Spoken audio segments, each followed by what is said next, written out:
Story शुरू करने से पहले मैं आप सबसे एक रिक्वेस्ट करना चाहता हूँ कि प्लीज मेरे चैनल को सब्सक्राइब करें, वीडियो पसंद आए तो वीडियो पे लाइक करें और जितना हो सके अपने फ्रेंड्स को शेयर करें।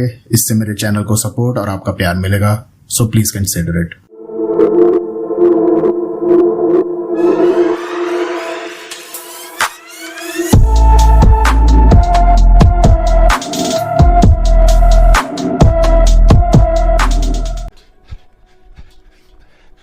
अविनाश पागलों की तरह यहाँ वहाँ देखते हुए बस भागता जा रहा था।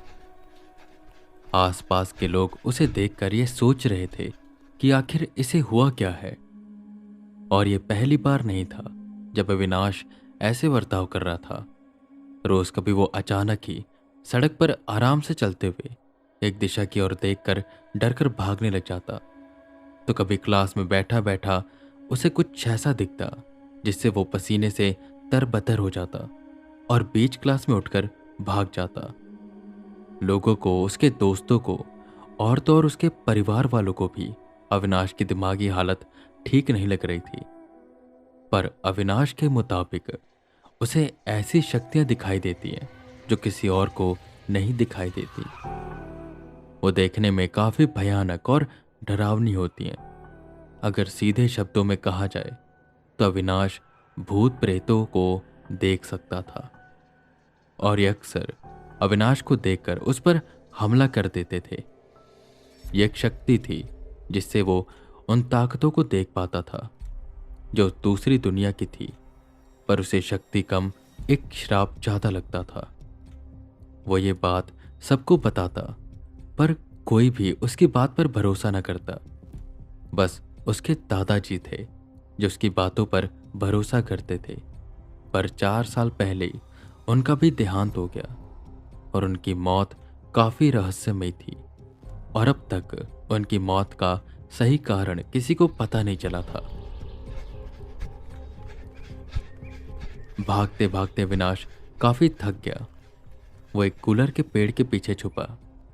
अपनी बिखरी सांसों को बटोर उसने चुपके से देखा तो वो औरत जो अविनाश का पीछा कर रही थी अब गायब हो चुकी थी। अविनाश ने राहत की सांस ली और अपने घर की ओर जाने लगा। अविनाश बरेली में अपने मम्मी पापा के साथ रहता है।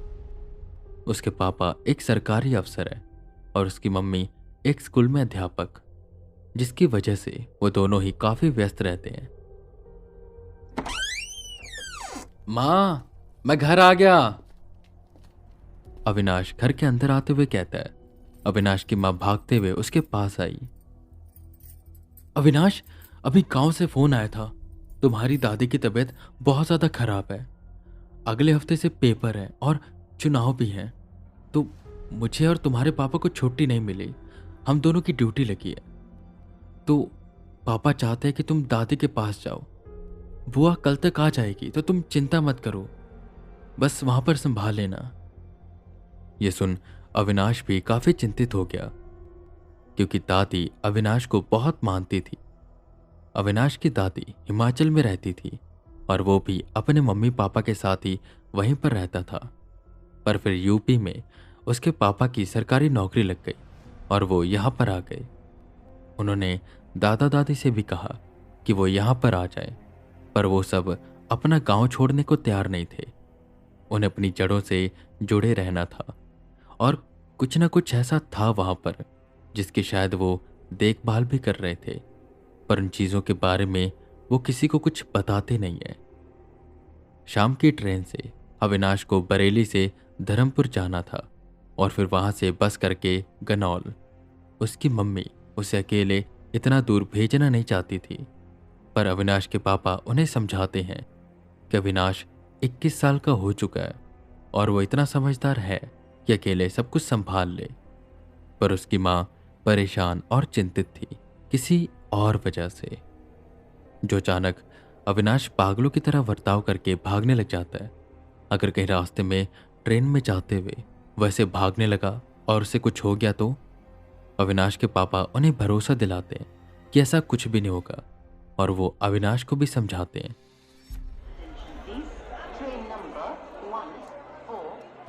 शाम के 6:30 हो रहे थे। अविनाश अपने पापा के साथ स्टेशन पर बैठा हुआ था और वो ट्रेन का इंतज़ार कर रहे थे। सुनो अविनाश, ध्यान से जाना। दादी की तबीयत बहुत ज़्यादा ख़राब है। मैंने कोशिश की थी पर छुट्टी मुझे मिल नहीं पाई चुनाव की वजह से। तुम्हें ही वहाँ जाकर सब चीज़ों का ध्यान रखना होगा। तुम अब बड़े हो चुके हो और ये जिम्मेदारी लेने के लिए तैयार हो। जो भी दादी को चाहिए होगा उन्हें लाकर दे देना। अविनाश के पापा उसे ये सब कह ही रहे थे कि इतनी देर में ट्रेन के हॉर्न की आवाज़ सुनाई देती है। ट्रेन स्टेशन पर आकर खड़ी हुई। अविनाश के पापा अविनाश को ट्रेन पर बैठाते हैं और बड़ी चिंतित नज़रों से उसे देखते रहते हैं, जैसे उन्हें किसी और चीज़ का भी डर है जो उन्हें मन ही मन खाए जा रहा है। ट्रेन बरेली से रवाना हो जाती है। सुनिए जी, मुझे अविनाश की बहुत चिंता हो रही है। अगर फिर से वही सब हुआ तो? बचपन में तो पापा जी ने उसे बचा लिया था, पर इस बार। इतना बोल अविनाश की मां की आंखों में आंसू आ जाते हैं। उन्हें चुप कराते हुए अविनाश के पापा कहते हैं, तुम चिंता मत करो सीमा, कुछ नहीं होगा उसे। और इस बात को हुए काफी दिन हो चुके हैं। और वैसे भी वो चीज आई थी बाबूजी की वजह से, और हम कब तक भागेंगे ऐसे? एक ना एक दिन तो हमें इन सब चीजों का सामना करना पड़ेगा। हम कुछ नहीं कर सकते इसमें। यही अविनाश की नियति है और यही उसका भाग्य है जो वो ऊपर से लिखवा कर आया है। वो भी थोड़े भावुक हो गए।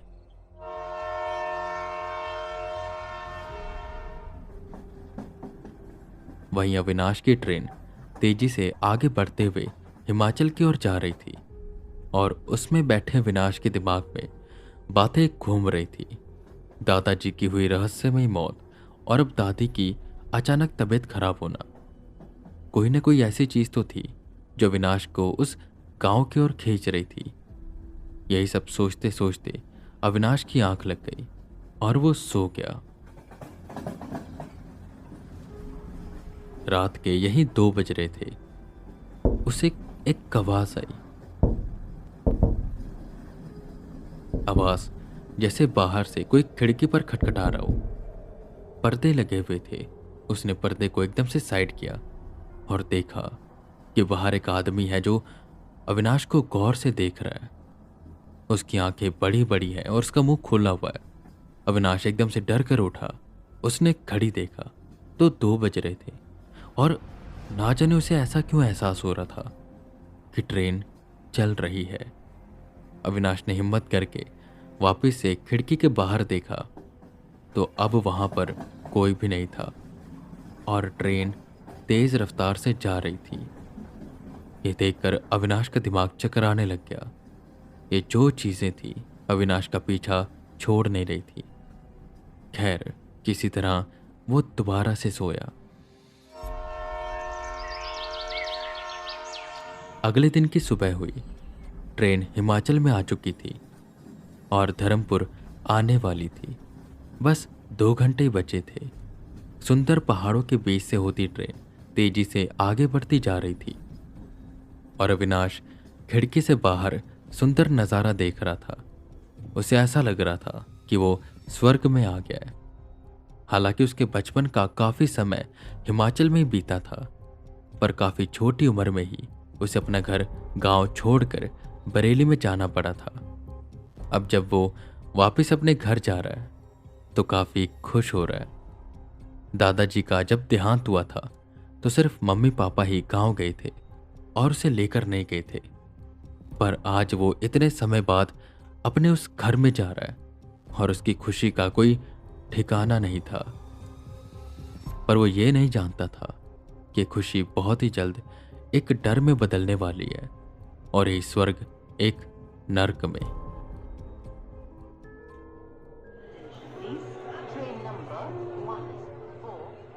दस बज चुके थे और अविनाश की ट्रेन धर्मपुर पहुंच गई थी। अविनाश ट्रेन से उतरकर बाहर निकलता है। उसे बस पकड़कर गनौल जाना था, क्योंकि गनौल में ही उसके दादा दादी का घर था। अविनाश ऑटो पकड़ता है और सीधा बस स्टैंड जाता है। बस पर चढ़ने से पहले वो सोचता है कि कुछ खा लेता हूँ, फिर जाता हूँ। और वहीं बगल में एक ढाबा भी था। अविनाश उस ढाबे में जाकर बैठ जाता है और खाना मंगवाता है। वहीं पर उसे एक बच्चा दिखाई दिया। उसकी उम्र यहीं करीबन 8 साल की लग रही थी और उसके शरीर पर काफ़ी चोटें थी, जैसे उसे किसी ने बहुत मारा हो, और उसके सर से खून रिस रहा था। अरे, उस बच्चों को क्या हुआ है? उसका सर कैसे फट गया? और कोई इसे अस्पताल क्यों नहीं लेकर जा रहा? अविनाश उठते हुए बोला, जिस पर वहां काम कर रहा एक लड़का आता है। क्या हुआ भैया जी? और आप किस बच्चे की बात कर रहे हैं? यहां पर तो कोई बच्चा नहीं है। उसके इतना बोलते ही अविनाश ने एक दिशा की ओर इशारा किया। अरे अंधा है क्या? वो देख, वो रहा बच्चा। वो लड़का उस दिशा की ओर देखते हुए कहता है, भैया वहां पर कोई नहीं है। पता नहीं कहां कहां से आ जाते हैं। बतबताते हुए वो लड़का वहां से चला गया। हैरान परेशान अविनाश उस बच्चे को देखता रहा कि तभी वो बच्चा अविनाश की ओर बढ़ने लगा।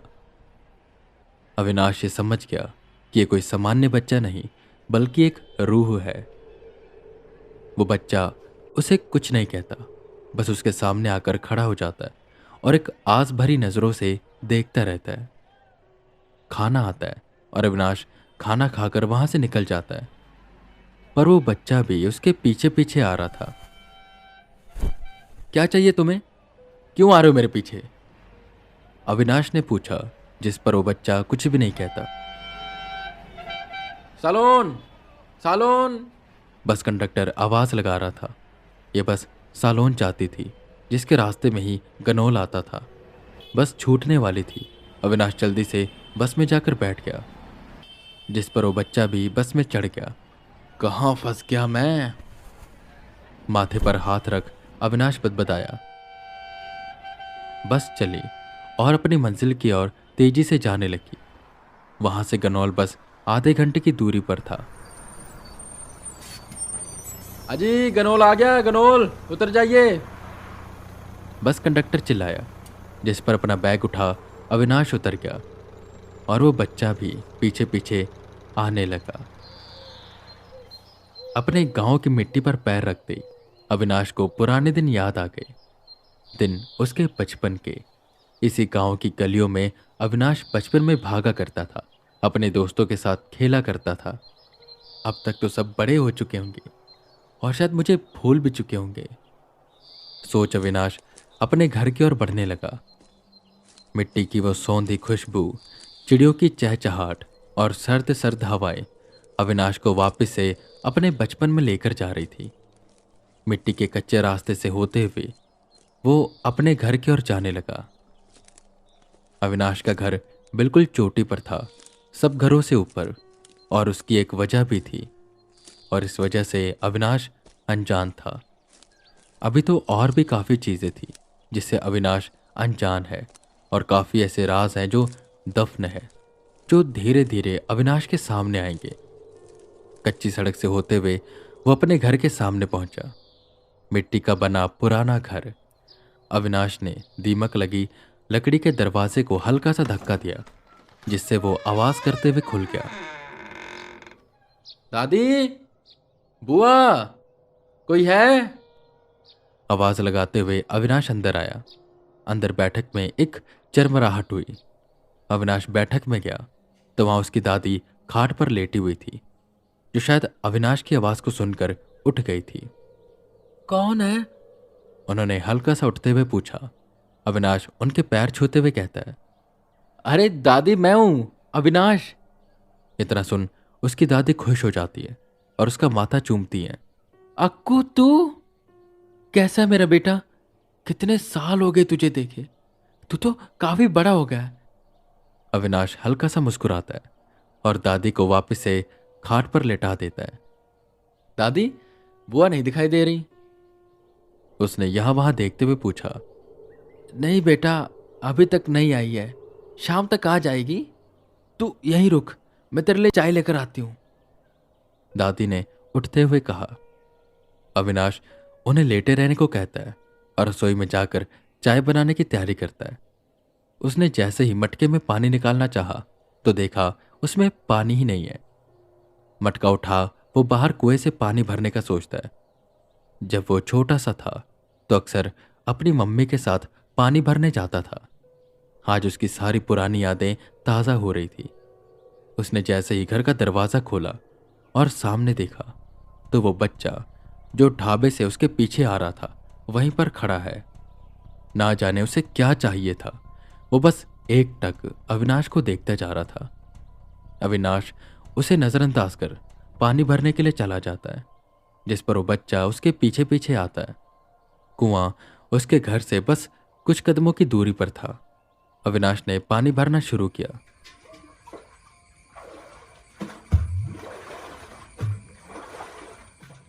पानी भरकर वो वापस अपने घर की ओर जाने लगा कि रास्ते में उसे एक काले रंग का लिबास पहने शख्स दिखाई दिया। उसने लंबी काले रंग की टोपी पहनी हुई थी और मुंह ढक रखा था। सर से पैर तक वो ढका हुआ था और देखने में ऐसा लग रहा था कि वो अविनाश के घर से ही आ रहा है। उस शख्स को देख वो बच्चा भी डर गया और अविनाश के पीछे छुपने लगा। अविनाश को लगा कि दाल में कुछ काला है। वो भागते हुए अपने घर की ओर गया और जैसे घर के अंदर घुसा तो उसकी रूह कांप गई। उसके हाथ से वो मटका छूट गया और जमीन पर गिर के चकनाचूर हो गया। घर की सारी चीजें यहां वहां बिखरी हुई थी और ऐसा लग रहा था कि घर में चोरी हुई है। अविनाश भागकर दादी के पास गया, जिनके सर से खून निकल रहा था और वो अपनी आखिरी सांसें गिन रही थी। दादी, दादी, ये सब क्या हो गया? चलिए मैं आपको अस्पताल लेकर जाता हूं, कुछ नहीं होगा आपको। अविनाश की दादी ने नाम में सिर हिलाया और अविनाश का हाथ पकड़ एक दिशा की ओर इशारा किया। अविनाश उस दिशा की ओर देखता है। उसकी दादी एक दीवार की ओर इशारा कर रही थी, जिस पर उसके दादा की फोटो टंगी थी, जिसमें अविनाश बस 5 साल का था। अविनाश अपनी दादी का इशारा समझ नहीं पाया। वह भी कुछ पूछ पाता कि उतनी देर में उन्होंने अपना दम तोड़ दिया और अविनाश के हाथ से उनका हाथ छूटा और खाट से लटक गया। अविनाश उस हाथ को वापस से खाट पर रखता है और जोर जोर से रोने लग जाता है।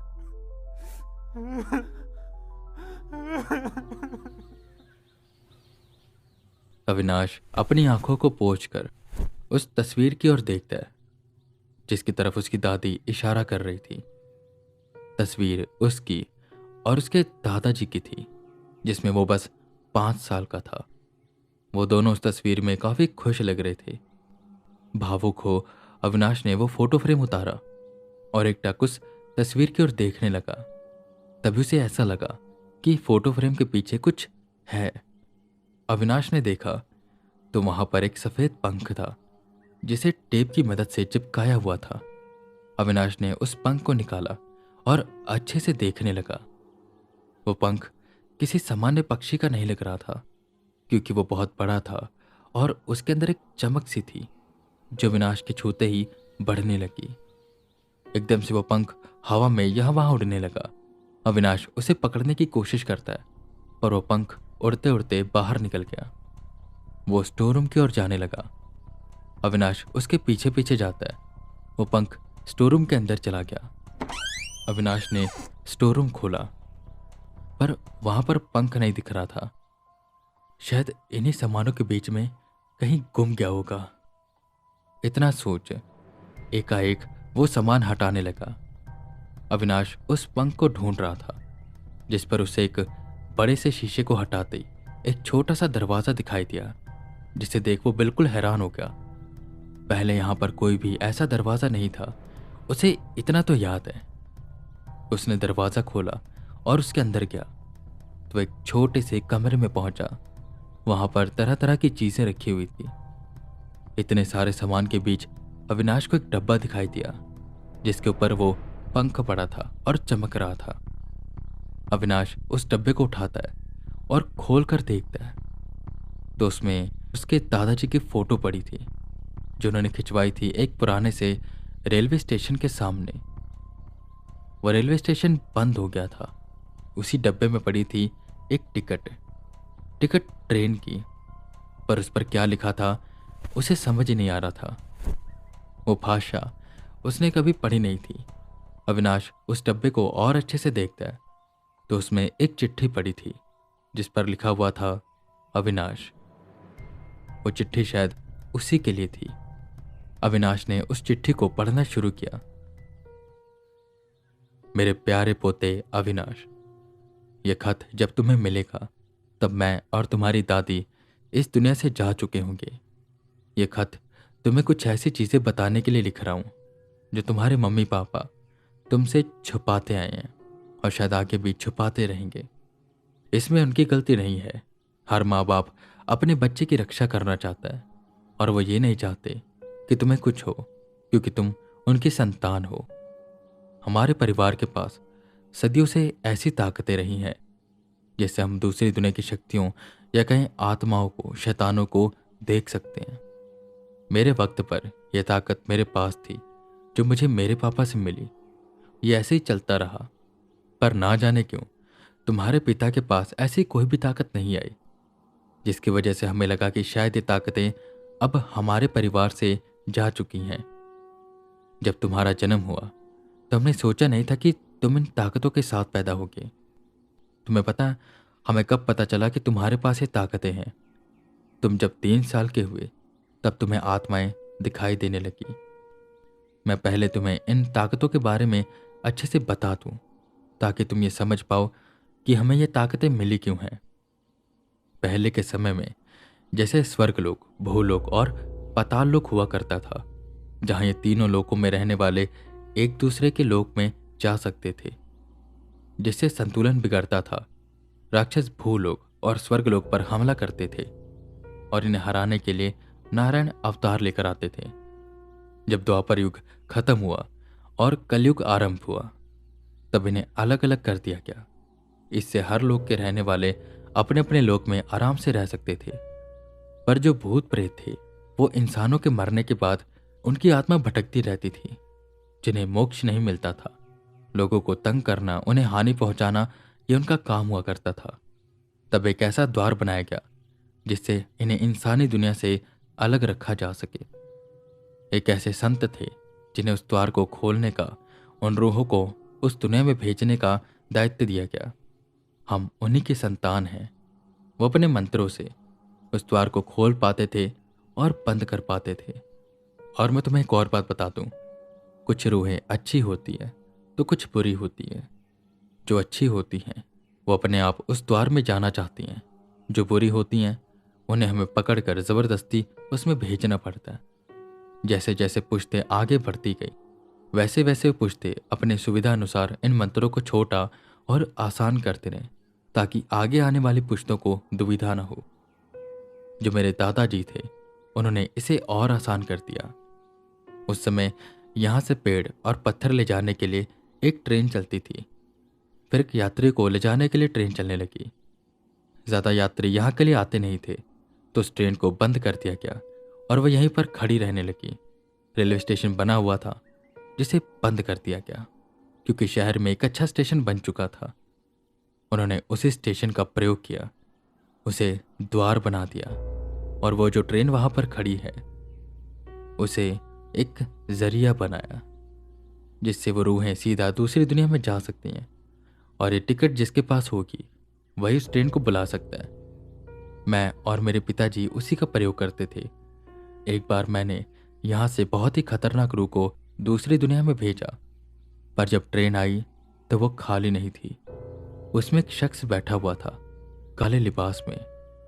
उसके हाथ में एक काले रंग का पक्षी बैठा था। वो बहुत ही ताकतवर था। वो मुझे हरा कर वहां से भाग गया और जितनी भी रूहें हैं उन्हें अपने बस में करने की कोशिश करने लगा। हम नहीं जानते उसका मकसद क्या है, पर इतना जरूर जानते हैं कि उसका मकसद नेक नहीं है। तुम्हारे पिताजी में जब ये शक्तियां नहीं थी तो हम सब चिंतित हो गए, पर जब तुम्हारे अंदर ये शक्तियां देखी तो समझ आ गया कि उसका सामना तुम्हें करना है।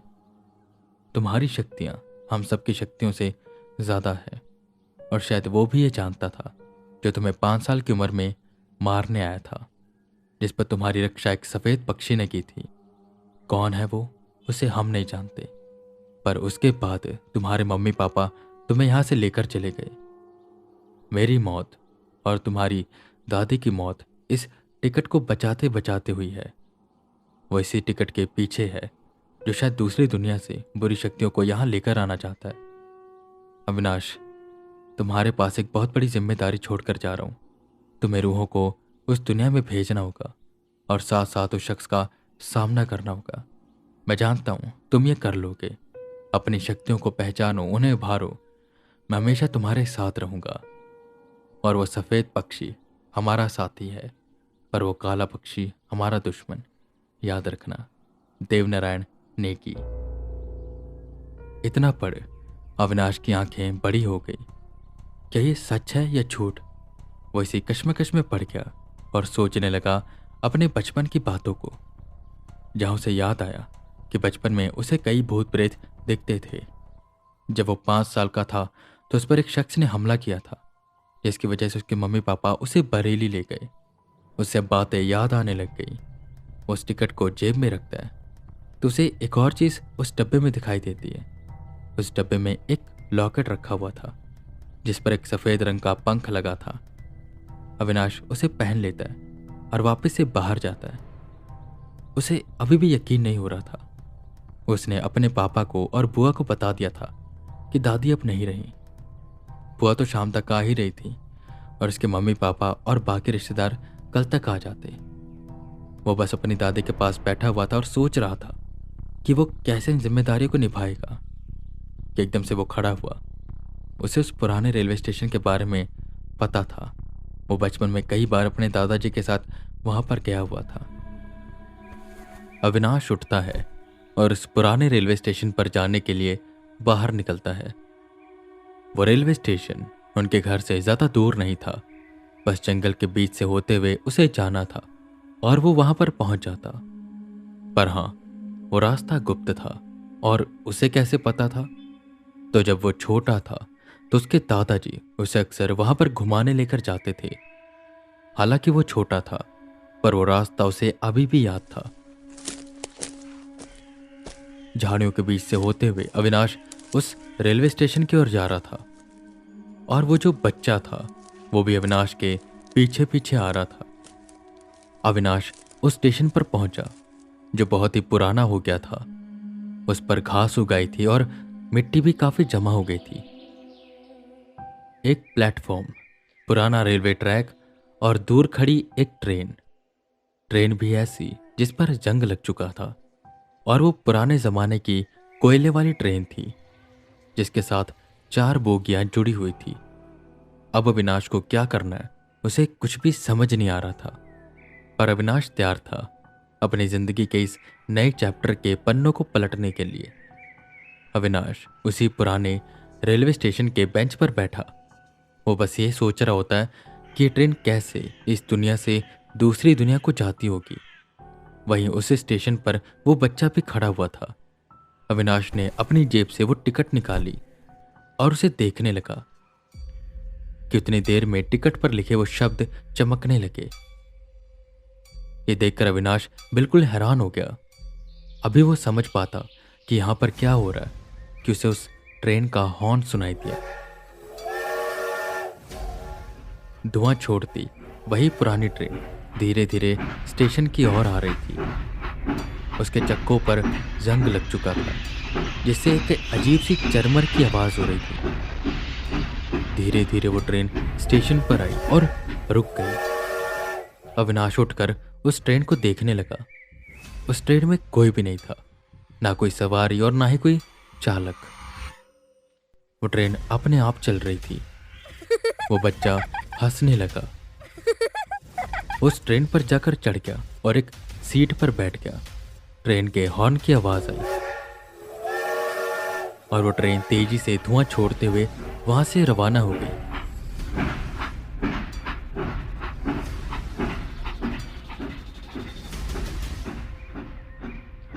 जाते हुए इस ट्रेन को अविनाश गौर से देख रहा था। शायद अब उस बच्चे की आत्मा सही जगह पर है। मुझे ऐसे और रूहों को उस दुनिया में भेजना होगा। ये तो अच्छी रूह थी, अपने आप चली गई, पर बाकी सब शायद अपने आप नहीं जाएंगी। अविनाश ये सब सोचते सोचते वहीं पर बैठा रहा। कुछ देर बाद वो ट्रेन वापस आ गई और जहां पर खड़ी थी वहीं जाकर खड़ी हो गई। पर क्या अविनाश ये सब कर पाएगा? इतनी बड़ी जिम्मेदारी वो कैसे निभाएगा? इसके लिए भी उसे और भी ज्यादा निपुण होना पड़ेगा, नई नई चीजें सीखनी पड़ेंगी और सबसे जरूरी उसे खुद को इतना काबिल बनाना होगा कि वो उस काले रंग के लिबास वाले शख्स को हरा सके। अविनाश वहीं पर बैठा ये सब सोच रहा था। धीरे धीरे सांझ होने लगी कि अचानक उसे एक पक्षी की आवाज सुनाई दी।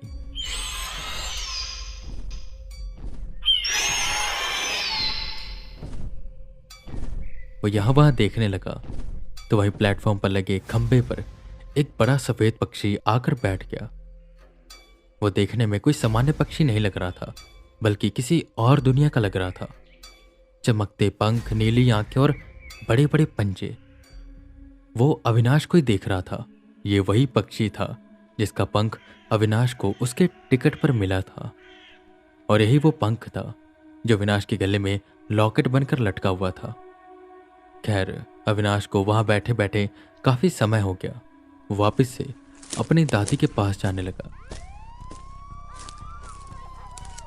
जैसे वो घर पहुंचा कि उसने देखा घर के सामने लोगों की भीड़ खड़ी है। पुलिस, जीप, एम्बुलेंस और गांव के कुछ लोग भी वहां पर आए हुए थे, जो आपस में बातें कर रहे थे। देख रही हो सुषमा, काकी की मौत भी वैसे ही हुई है जैसे काका की हुई थी। पता नहीं किसकी दुश्मनी है इनके खानदान से। बेचारी इतनी भली थी, पर क्या करें, जो नसीब में लिखा होता है वही होता है। गांव में रहने वाली कुंजन चाची सुषमा से कह रही थी। भागते हुए जल्दी अविनाश अंदर गया तो बुआ दादी से लिपट कर रो रही थी। अविनाश को देखते ही वो उसकी ओर आई और रोने लगी। अविनाश, ये कैसे हो गया? अम्मा अम्मा मैं छोड़कर कैसे चली गई? काश मैं पहले आ जाती। बुआ का रो रो कर बुरा हाल था। अविनाश भी रोने लगा। गांव की कुछ औरतें बुआ को संभालती हैं। हाँ तो बच्चे, अविनाश तुम्हारा ही नाम है ना? एक पुलिस वाला अविनाश की ओर बढ़ते हुए बोला। अपने आंसू को पोंछते हुए अविनाश ने हाँ में सिर हिलाया। घर की ऐसी हालत देखकर लग रहा है कि चोरी के मकसद से वो आया था, पर पैसे और गहने वैसे के वैसे ही रखे हैं और उसने इन्हें मार दिया। पर क्यों? चोरी से ज्यादा मुझे ये मर्डर लग रहा है। तुम जरा मुझे अच्छे से बताओ यहां पर क्या हुआ था, और जब वो चोर आया था तो तुम कहां थे? उस पुलिस वाले ने पूछा, जिस पर थोड़ा सा डरते हुए अविनाश बोलता है, सर मैं तब पानी भरने बाहर गया हुआ था, यहीं बगल में कुआं है ना, वहां पर। मैंने जैसे ही पानी भरा, मैंने एक आदमी को देखा जिसने पूरे काले रंग के लिबास पहने हुए थे। उसके सर पर टोपी भी काले रंग की थी और उसने चेहरा ढका हुआ था। मैंने जैसे उसे देखा, मैं सीधा भागते हुए घर पर आया तो दादी का मैंने ये हाल देखा। अविनाश भावुक हो गया, जिस पर पुलिस वाला उसे पानी देता है और कांस्टेबल के साथ कुछ बातें करता करता बाहर चला जाता है। सब लोग हैरान थे कि आखिर ये सब कैसे और क्यों हुआ, पर शायद अविनाश जानता था कि ये क्यों हुआ और किसने किया। अगले ही दिन अविनाश के मम्मी पापा आ गए। बड़ी मुश्किल से उन्हें छुट्टी मिली थी। अविनाश के गले लगकर उसकी मां रोने लगी, जैसे उन्हें बड़ी चिंता हो रही थी उसकी। अविनाश, तुम्हारी शाम की टिकट मैंने करा दी है, आज ही तुम बरेली जा रहे हो, उसके पापा ने कहा। पर पापा, अविनाश इतना बोलकर हटा ही था कि आंसुओं को पोंछते हुए उसके पापा कहते हैं, बेटा समझा करो, टिकट करा दी है, तुम बस आज शाम को घर जा रहे हो, यहाँ की सारी चीजें मैं संभाल लूंगा, तुम चिंता मत करो। अविनाश तो जानता ही था कि उसके पापा ऐसा क्यों कर रहे हैं। उन्हें डर था कि कहीं वो शख्स अविनाश को नुकसान न पहुंचाते। शाम की ट्रेन से अविनाश वापस से बरेली के लिए निकल गया। पूरे रास्ते वो यही सोचता जा रहा था कि आखिर वो कैसे ये सब करेगा और कैसे उन रूहों को पकड़कर यहां तक लेकर आएगा। वो अपने इस सफर के लिए जितना उत्सुक था उतना ही डरा हुआ था। खिड़की से बाहर की ओर देखते हुए वो बस यही सोच रहा था कि आखिर कैसी दिखती होगी दूसरी दुनिया। क्या वो भी ऐसे ही होगी जैसे हमारी ये दुनिया है? क्या वहाँ पर भी यहाँ जैसे सब चीज़ें होंगी? वहाँ की जो रूहें होंगी कैसे रहती होंगी वहाँ पर? तरह तरह के सवाल थे जो उसके इर्द गिर्द मंडरा रहे थे, और इन सब सवालों के जवाब उसे धीरे धीरे मिलते रहेंगे जैसे जैसे वो अपने सफ़र में आगे बढ़ता रहेगा।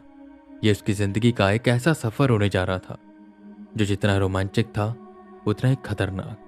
ऐसे ऐसे रूहों से, ऐसी ऐसी शक्तियों से अविनाश का सामना होने जा रहा था जिनके बारे में ना उसने कभी सुना था और ना कभी सोचा था कि ऐसी आत्माएं भी होती होंगी।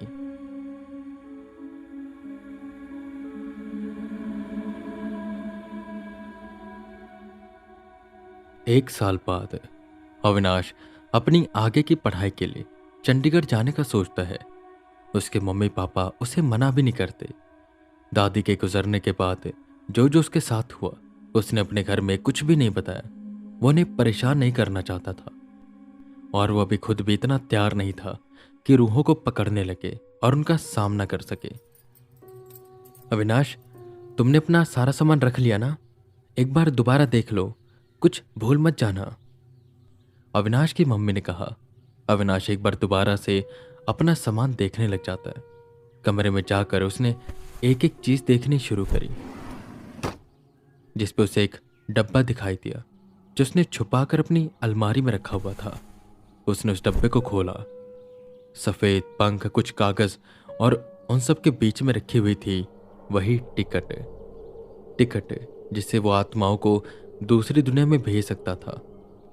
जब से उसे वो टिकट मिली थी तब से उसने इसका कोई इस्तेमाल नहीं किया था। बस वो जो बच्चा था वो उस ट्रेन के सहारे गया था। बाकी उसने उस टिकट को जेब में रखा हुआ था। घर में आकर उसे छुपा कर रख दिया। पर अब शायद वक्त आने वाला था जब उसे इसकी जरूरत पड़ने वाली थी। अविनाश ने उसमें से सारा सामान निकाला, अपने बैग में रखा और डब्बे को अंदर रख दिया। उसकी शाम की ट्रेन थी, गंगा सतलुज एक्सप्रेस, जिससे वो पहले लुधियाना जाता, फिर वहां से चंडीगढ़। अविनाश, तुम तैयार तो हो गए हो ना? अविनाश के पापा उसके कमरे में आते हुए कहते। अविनाश ने अपना बैग बगल में रखा और खड़े होते हुए कहा, हाँ पापा। उसके पापा कुर्सी पर बैठते हुए कहते, मुझे तुमसे एक जरूरी बात करनी है। अविनाश भी उनके सामने बैठ गया और शायद उसे पता था कि उसके पापा क्या कहने वाले। देखो बेटा, हम जानते हैं कि तुम्हें क्या दिखाई देता है और क्यों, पर हम चाहते हैं कि तुम इनसे जितना दूर हो सके उतना दूर रहो। तब का ज़माना अलग हुआ करता था और अब का ज़माना अलग है। बस तुम अपनी पढ़ाई पर ध्यान दो। एक ब्रेसलेट उसकी ओर करते हुए उसके पापा ने कहा, ये लो, इसे हमेशा पहन कर रखना। ये तुम्हारी रक्षा करेगा उन बुरी आत्माओं से। ये मेरे दोस्त खास सालासर से लेकर आए हैं। इसे हमेशा पहन कर रखना। हनुमान जी तुम्हारी रक्षा करेंगे।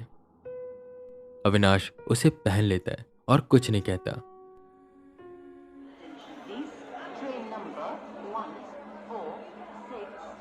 शाम हो गई। ट्रेन अपने निर्धारित समय से 1 घंटा लेट थी। खैर, इंतजार करते करते अविनाश यहाँ वहाँ टहल रहा था जब उसे प्लेटफॉर्म से दूर ट्रैक के पास एक आदमी कुछ ढूंढते हुए दिखाई दिया। उस तरफ कोई लाइट नहीं थी, वहां पर अंधेरा था और अविनाश उसे अच्छे से देख नहीं पा रहा था। लगता है उनकी कोई जरूरी चीज खो गई है। इतना सोच अविनाश उसकी मदद करने के लिए आगे बढ़ा। उस जगह पर पहुंचते ही अविनाश उस शख्स से पूछता है, क्या वो अंकल, आपका कुछ खो गया क्या? एक भारी आवाज अविनाश के कान पर पड़ी। हाँ, बहुत जरूरी चीज खो गई है। क्या तुम उसे ढूंढने में मेरी मदद कर दोगे? अविनाश एक चीज से हैरान था। वो आदमी उसके सामने था, पर आवाज उसे अपने पीछे से आ रही थी। खैर, ज्यादा ना सोचते हुए उसने अपना फोन निकाला। अरे अंकल, अंधेरे में क्यों ढूंढ रहे हो? रुको, मैं टॉर्च चलाता हूँ, फिर ढूंढते हैं। वैसे क्या गुम गया आपका? अविनाश ने टॉर्च जलाते हुए पूछा, जिस पर फिर से उसे अपने पीछे से आवाज आई। बहुत ज़रूरी चीज़ है बेटा, उसके बिना मुझे कुछ दिखाई नहीं दे रहा। लगता है इनका चश्मा खो गया। इतना सोच अविनाश घास में यहाँ वहाँ उनका चश्मा ढूंढने लगा। तुम्हारा बहुत शुक्रिया बेटा, उस आदमी ने कहा। अविनाश हैरान होकर खड़ा हो गया। कमाल है, अंकल तो मेरे सामने चश्मा ढूंढ रहे हैं, तो आवाज पीछे से क्यों आ रही है? अविनाश पलटा और उस दिशा की ओर देखने लगा जहां से आवाज आ रही थी। एक जगह पर हल्की हल्की घास हिल रही थी। अविनाश उस दिशा की ओर गया। घास हटाते हुए वो ढूंढने लगा तो उसमें उसे कोई चीज मिली। क्या है यहाँ पर? अविनाश ने उसे उठाया तो एक कटा हुआ सर था। उसने पीछे मुड़कर देखा तो वहां पर वही शख्स खड़ा था, पर उसका सर गायब था और बस धड़ था। अविनाश के पैर कांपने लगे, उसके दिल की धड़कन तेज हो गई। धन्यवाद बेटा, मेरा सर ढूंढने के लिए। सर को फेंक वो वहां से भागा। बिना पीछे मुड़े वो बस सीधा सीधा भागता जा रहा था। उतनी देर में उसकी ट्रेन भी आ गई। फटाफट उसने अपना सामान उठाया और ट्रेन में चढ़ गया। थोड़ी देर बाद ट्रेन चल पड़ी।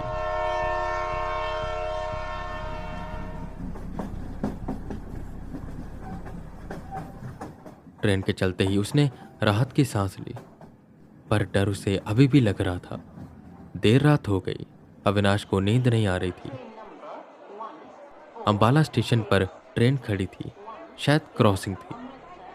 अविनाश ट्रेन से उतरा और यहाँ वहाँ टहलने लगा कि उतनी देर में उसे ट्रेन की छत पर कुछ दिखाई दिया।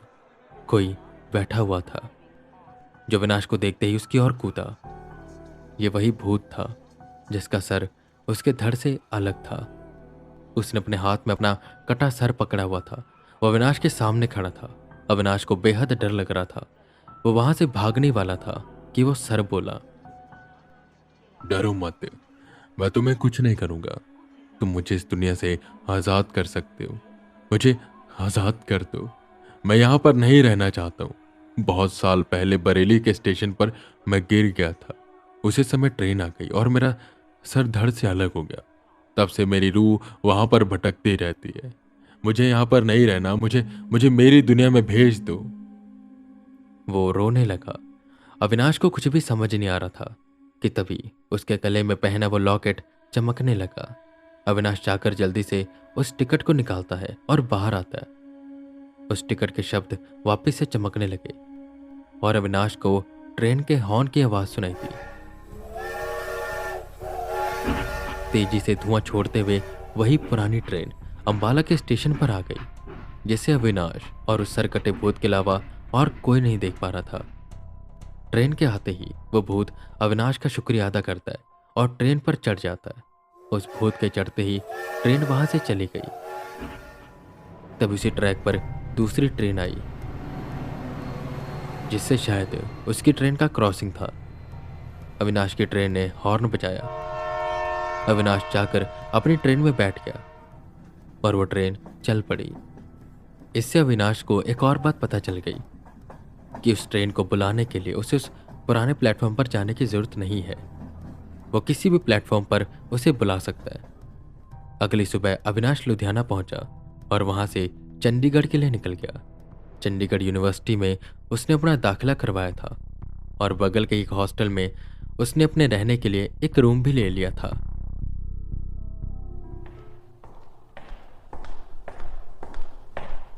देख, यही है क्या वो जिसे वो कमरा मिला है? हॉल में बैठे विकास ने अपने दोस्त अमित से पूछा। हाँ, यही है। इसका नाम अविनाश है। देखते हैं ये कितने दिन तक उस कमरे में टिक पाएगा।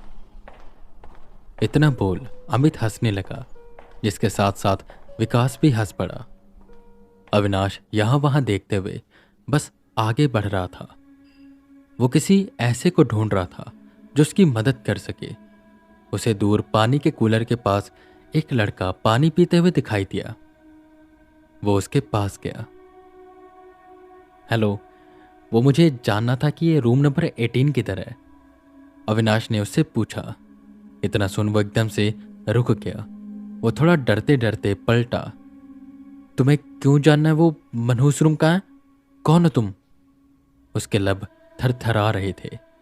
मुझे वो रूम मिला है, मैं उसमें रहूंगा। वैसे आप उसे मनहूस कमरा क्यों कह रहे हो? अविनाश ने पूछा। तुम शायद अविनाश हो ना? उस लड़के ने पूछा, जिस पर अविनाश हामी भरता है। वो सामने जो सीढ़ी है ना, उसके ऊपर जाओगे तो आखिरी से दूसरा कमरा है वो। और रही बात वो कमरा मनहूस क्यों है, वो तुम्हें खुद पता चल जाएगा। इतना बोल वो लड़का वहां से चला गया। अविनाश बस एक उलझन में वहीं का वहीं खड़ा रहा। खैर, वो सीढ़ियों से ऊपर पहुंचा। वहां पर 5 कमरे थे, जिसमें से आखिरी दूसरा कमरा उस लड़के ने बताया था। और सभी कमरों के ऊपर एक अंक लिखा हुआ था। 14, 15, 16, 17 और ये रहा रूम नंबर 18। चलो भाई अविनाश, फाइनली कमरा तो मिल गया। खाने का वक्त भी हो रहा है। पता नहीं क्या मिलता होगा यहाँ पर। मन में बदबदाते हुए उस कमरे का दरवाजा खोलता है। दरवाजा जैसे ही खुला, तेज भड़ास कमरे से बाहर आई और उसे एक अजीब सी गंध आने लगी, जैसे अंदर कोई चूहा मरा हो।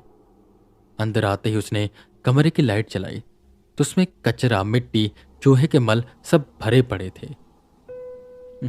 छी, कम से कम कमरा तो साफ करवा देते। अब मुझे ही सब साफ करना पड़ेगा। उसे काफी गुस्सा आया, पर वो कर भी क्या सकता था। झाड़ू उठा, अविनाश सफाई पर लग गया। सफाई करते करते उसे शाम हो गई।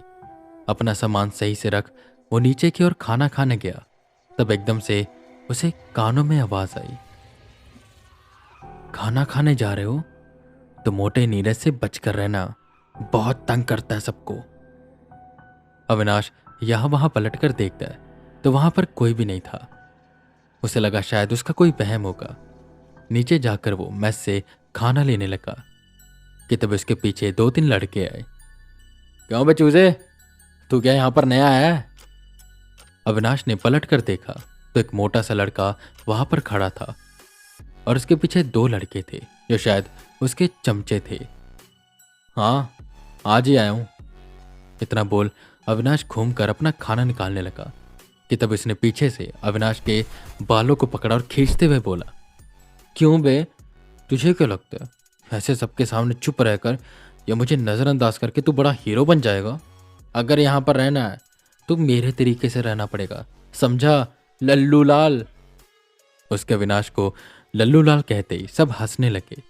अविनाश ने अपने बाल छुड़ाए कि एकदम से उसे ऐसा लगा कि उसके अंदर काफी शक्ति आ गई है। उसके शरीर से एक अलग सी एनर्जी बाहर आने लगी। अविनाश ने उस मोटे को गले से पकड़ा और उसे खूब मारने लगा। क्यों बे, बहुत सबको तू बेबे करता है। आज देख मैं कैसे तेरा बेबे निकालता हूं। अविनाश की आवाज थोड़ी सी भारी हो गई और वो उस मोटे को मारता रहा। वार्डन आकर उन दोनों को छुड़ाता है। क्या हो रहा है यहां पर? छोड़ो, बुलाओ सर को। नीरज, तू सबको बहुत तंग करता है, सुधर जा वरना यहां से निकलवा दूंगा। और तू नए लड़के, जवानी चढ़ी है, उतारूं क्या भाई? बोल रहा हूं एक एक जन सुधर जाओ वरना बुरा हाल कर दूंगा। पहले से तुम्हारी शरारतों की वजह से बहुत कुछ भोग चुका हूं मैं। और नहीं, चलो जाओ यहां से, वार्डन ने कहा। अविनाश अपना खाना खाता है और कमरे में चला जाता है। इस कमरे की कोई न कोई मनहूस बात तो थी। जब भी वो इस कमरे में आता उसे काफी नकारात्मक शक्तियों का एहसास होता और अजीब अजीब से ख्याल आते। अविनाश आज बहुत थक गया था तो वो आराम से लेट जाता है। थके होने की वजह से उसकी आंख जल्दी लग गई। रात के यहीं 1 बज रहे थे और अविनाश को किसी के जोर जोर से रोने की आवाज सुनाई दे रही थी। वो एकदम से डर कर उठा। एक कोने में से ये आवाज आ रही थी। पूरे कमरे में अंधेरा था और अविनाश ने पर्दा भी लगाया हुआ था। उसे अब काफी डर लगने लगा कि तभी कदमों की आवाज उसके कमरे में गूंजने लगी। कोई अविनाश के पास आ रहा था। अविनाश भगवान का ध्यान करने लगा। जो ब्रेसलेट उसके पापा ने दिया था वो अविनाश ने अपने हाथों में पहन रखा था। अविनाश उसकी ओर देखते हुए सोचता है कि ये कैसे काम करता है कि तभी वो जो भी था अंधेरे में गुम बस अविनाश की ओर आया और उसका गला दबाने लगा। वो उसकी हम उम्र का लड़का लग रहा था, पर अभी भी उसका चेहरा दिखाई नहीं दे रहा था। अविनाश की सांसें धीमी होने लगी। वो जोर जोर से सांस ले रहा था और अपना हाथ पैर पटक रहा था। अविनाश ने उसके हाथ को पकड़ा तो जो ब्रेसलेट था वो चमकने लगा और वो जो भी लड़का था वो दूर जाकर गिरा। जरूर यहाँ कुछ ना कुछ हुआ था जिसके बारे में अविनाश को पता करना था।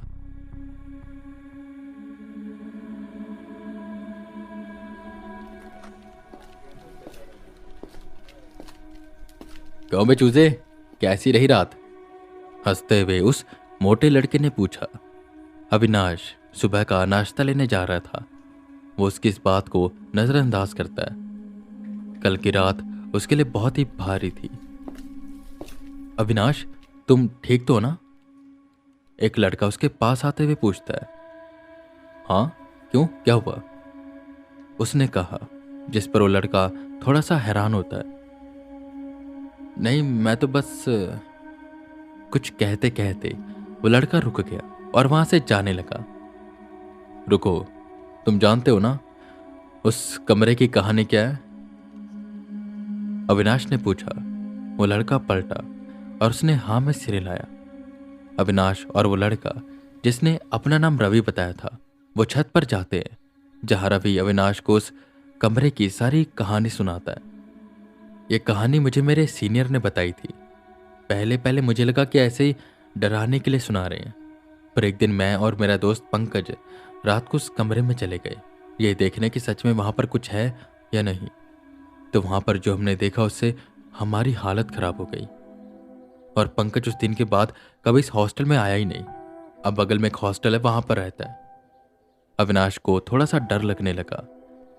ऐसा क्या देखा था तुम दोनों ने? उसने पूछा। उस कमरे में पूरा गुप्त अंधेरा था, पर अंदर से कुछ खुरचने की आवाजें आ रही थी।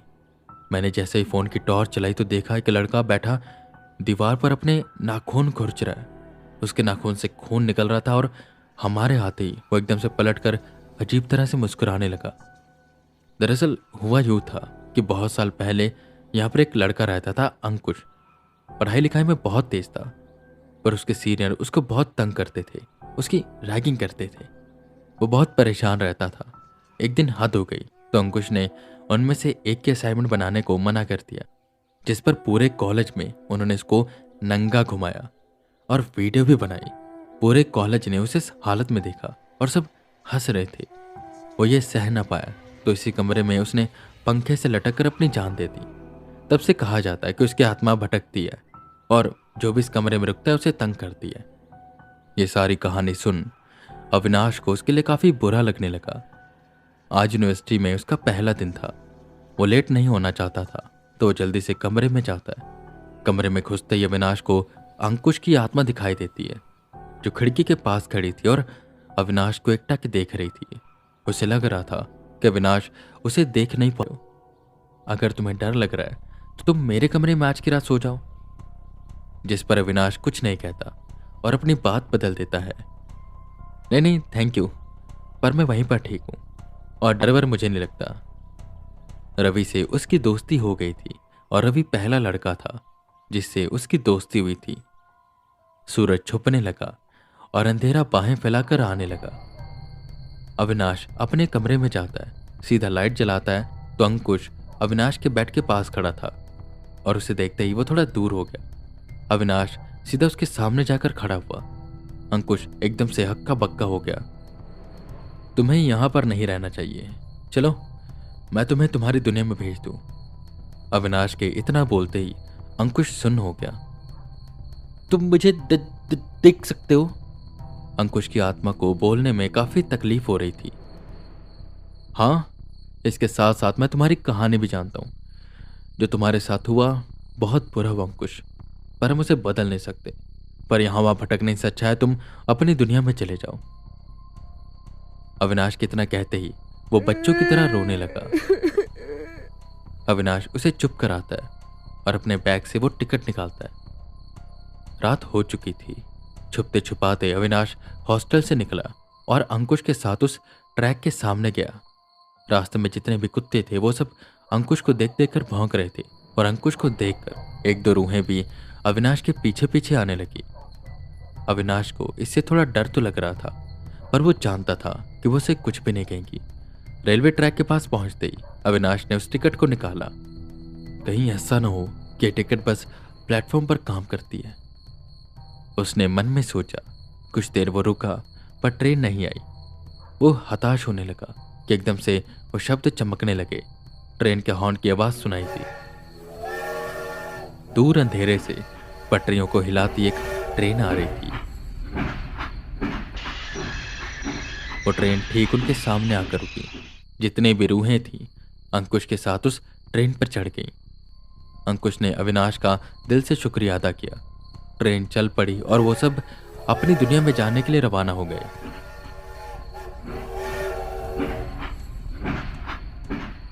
और इस तरह अविनाश धीरे धीरे अपनी जिम्मेदारियों को समझने लगा और उसे पता चल गया कि उसे अब क्या करना है।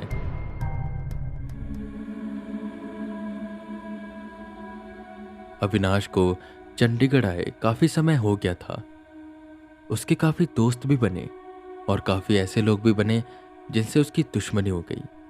दोस्ती हुई अविनाश की सैंडी से, जिसका पूरा नाम संदीप सिंह था, दूसरा विकास और तीसरी प्रीति। ये तीनों ही अविनाश के खास दोस्त थे और इन चारों का एक पूरा ग्रुप था जो हमेशा हर चीज में साथ रहता, चाहे वो असाइनमेंट बनाना हो, पेपर की तैयारी करना हो या कहीं घूमना हो। अविनाश अब तक काफी चीजों को लेकर मैच्योर हो चुका था। काफी चीजें वो समझने लगा। अपनी शक्तियों को बढ़ाने के लिए उसने मेडिटेशन करनी भी शुरू कर दी ताकि वो अपनी शक्तियों को कंट्रोल कर सके। इसी बीच में कभी कभी उसे कोई आत्मा आके मिलती जो अविनाश को कहती कि वो उसे दूसरी दुनिया में भेज दे, और अविनाश ऐसे ही करता। पर यह था कि अब तक अविनाश का सामना किसी बुरी शक्ति से नहीं हुआ था और वो ये जानता नहीं था कि उसको देखकर बुरी शक्ति कैसे बर्ताव करेगी। खैर, आज तो संडे था। वो चारों आराम से बाहर घूम रहे थे जब प्रीति के पड़ोस में रहने वाली एक बच्ची आई और प्रीति को देखकर जोर जोर से रोने लगी। क्या हुआ किट्टू, क्यों रो रही है तू? प्रीति ने पूछा, जिस पर किट्टू बताती है कि उसकी बिल्ली एक घर में चली गई और बाहर नहीं आ रही और रात होने वाली है और उसे उसकी बड़ी चिंता हो रही है। किट्टू चाहती थी कि प्रीति उसकी मदद करे, उसकी बिल्ली को बाहर ले आए, क्योंकि वो उस जगह नहीं जा सकती, यानी उस घर में। प्रीति तुरंत अविनाश और बाकी दोस्तों को लेकर उस घर के लिए निकली। अभी तो उनमें से किसी को भी नहीं पता था कि वो कौन सी जगह जा रहे हैं। ना जाने कौन सी गलियों में से होती हुई किट्टी उन्हें लेकर आई। ये रास्ता अविनाश पहली बार देख रहा था। पतली पतली गलियां थी जिसमें से एक साइकिल जाना भी बड़ा मुश्किल था। काफी देर चलने के बाद किट्टू ने उस जगह पर लेकर आई जहां पर उसकी बिल्ली चली गई थी, और वो जगह देखकर प्रीति के साथ साथ विकास और सैंडी भी हैरान हो गए और उनके पैर कांपने लगे। ओए, ये घर पागल पागल हो गए हो क्या? इससे पहले अगर मुझे पता होता ना कि ये घर है तो मैं यहां पर आता ही नहीं और इस एरिया में पैर ही न रखता। ये सुन अविनाश चौंका कि आखिर सैंडी ऐसा क्यों कह रहा है। क्या वो सैंडी, तुम ऐसे क्यों कह रहे हो? एक घर ही तो है खंडर सा। उस खंडर घर की ओर बढ़ते हुए अविनाश बोला। गेट पर जंग लग चुका था। अंदर की झाड़ियां बड़ी थी, जैसे यहां पर किसी ने बहुत वक्त से सफाई नहीं की। एक पुरानी खंडर इमारत थी जिसमें ना जाने कितने सालों से कोई आया ही नहीं। उस पर काई जम चुकी थी और कहीं कहीं जगह से जड़ें निकल रही थी। वो घर देखने में पूरा हॉन्टेड हाउस लग रहा था, और शायद लग ही नहीं रहा था, वो था भी। अबे अविनाश, पागल मत बन। रात होने वाली है और रात इस घर के सामने ना भाई ना। वापस चलो। अविनाश अभी भी कंफ्यूज था कि तभी प्रीति ने कहा, हाँ अविनाश, हम अंदर नहीं जाएंगे और अंधेरा हो जाए इससे पहले हमें यहाँ से निकलना होगा। किट्टू तू भी चल, अपने आप आ जाएगी तेरी बिल्ली। किट्टू का हाथ पकड़ते हुए प्रीति बोली। पर तब तक उन्हें गेट के हल्के से हिलने की आवाज आई। उन्होंने पलट कर देखा तो अविनाश गेट फांद कर अंदर कूद गया था। अबे पागल मत बन, वो हॉन्टेड हाउस है।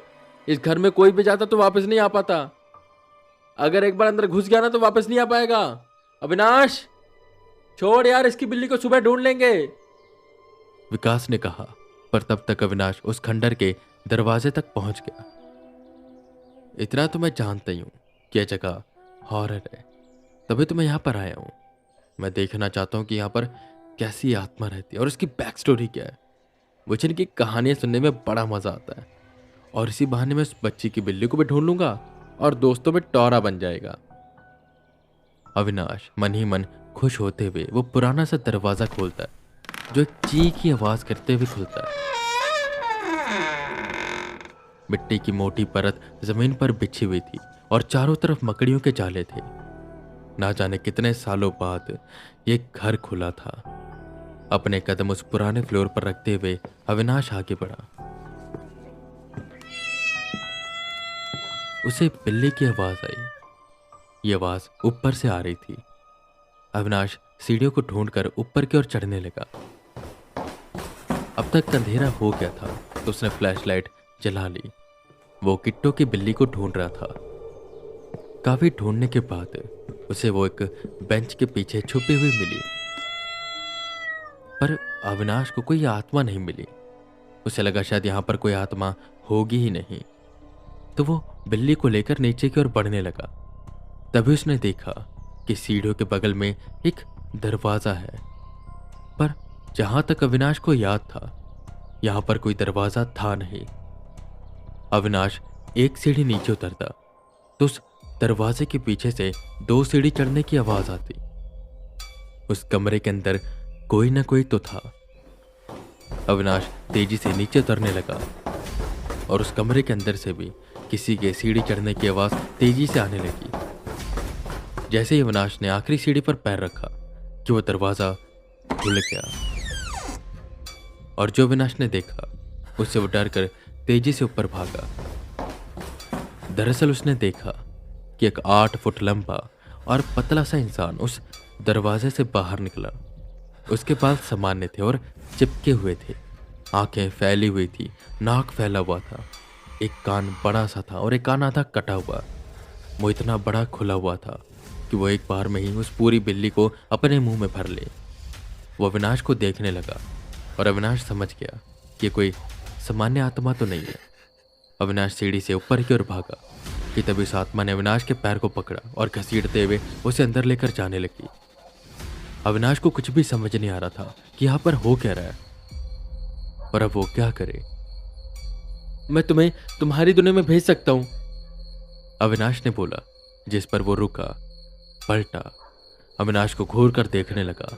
वो जोर जोर से हंसा और उसने अविनाश को उठाकर सीढ़ी से नीचे फेंका, जिससे वो ढनकता हुआ नीचे जाने लगा।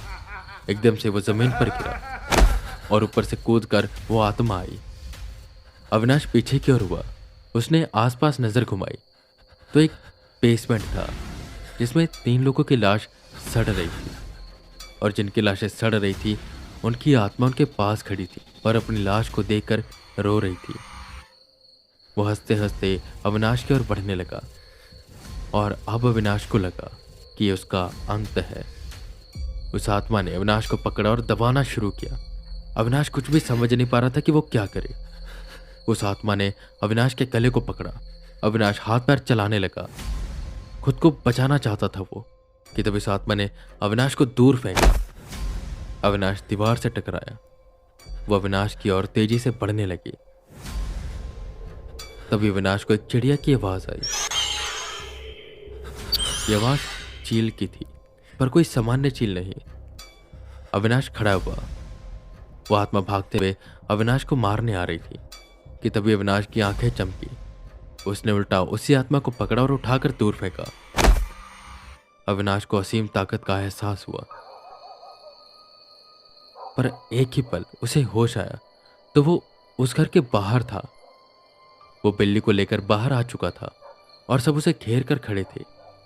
किट्टू तो अपनी बिल्ली को पाकर खुश हो गई, पर अविनाश को हल्का हल्का डिजी फील हो रहा था। मुझे क्या हुआ था, मैं यहां पर कब आया? उसने खड़े होते हुए पूछा तो सैंडी बोला। तो एकदम से उस बिल्ली को लेकर बाहर आया और जैसे ही बाहर आया बेहोश हो गया। हम सब डर गए। तू ठीक तो है ना? कुछ हुआ तो नहीं अंदर? अविनाश ने नाम में सिर हिलाया और उस घर की ओर देखा तो उसकी छत पर उसे वही चील दिखाई दिया, पूरे सफेद रंग का चील, जो बस अविनाश को देख रहा था और देखने में यह लग रहा था कि वो गुस्से में है। बिना जाने बिना समझे तो अंदर चला गया। तू पागल है? तुझे पता यहां पर एक पागल आदमी रहता था। उसने 2 लोगों का मर्डर किया था और उन्हें अपने बेसमेंट में छुपा कर रखा था। उसका इसी घर में एनकाउंटर किया गया था। तब से यह घर हॉन्टेड है। कोई आदमी भी इसके अंदर गया था, वो भी बाहर नहीं आया। उसकी लाश तक नहीं मिली। उसके बाद इस घर के अंदर कोई भी नहीं गया। इससे पहले मैं तुझे कहानी बताता, तू अंदर चला गया। अंदर जाने से पहले इसकी कहानी तो सुन लेता। ऐसे ही चला गया। आगे से ध्यान रखियो। जिस पर हंसते हुए अविनाश कहता है, समझ गया, गलती हो गई, अब से ऐसा नहीं करूंगा। ये उसने उस चील की तरफ देखते हुए कहा, जो उसके बाद ही वहां से उड़ गई। और अविनाश समझ गया कि वह भी तैयार नहीं है ऐसी आत्माओं से लड़ने के लिए। अगर वो चील ना होती तो शायद अविनाश मर ही जाता और वो उसका चौथा शिकार होता। पर यह है कि अविनाश ने उसको पकड़ा नहीं, बस उस चील ने उसे बचाकर बाहर फेंक दिया। इसका मतलब यह था कि अविनाश को स्ट्रांग बनना था, इतना स्ट्रांग कि वो उस आत्मा को पकड़कर दूसरी दुनिया में भेज सके। आई होप आपको आज का एपिसोड पसंद आया होगा। प्लीज इसे शेयर करें, हॉरर टेप पॉडकास्ट को फॉलो करें। हमें अपने पर्सनल फीडबैक को सजेशन देने के लिए इंस्टाग्राम पर जुड़े। आईडी है एक कहानीकार, लिंक आपको डिस्क्रिप्शन में मिल जाएगा। मैं वीके रावत फिर मिलूंगा आपको इसके अगले एपिसोड के साथ। तब तक के लिए बने रहे हमारे साथ और सुनते रहिए हॉरर टेप।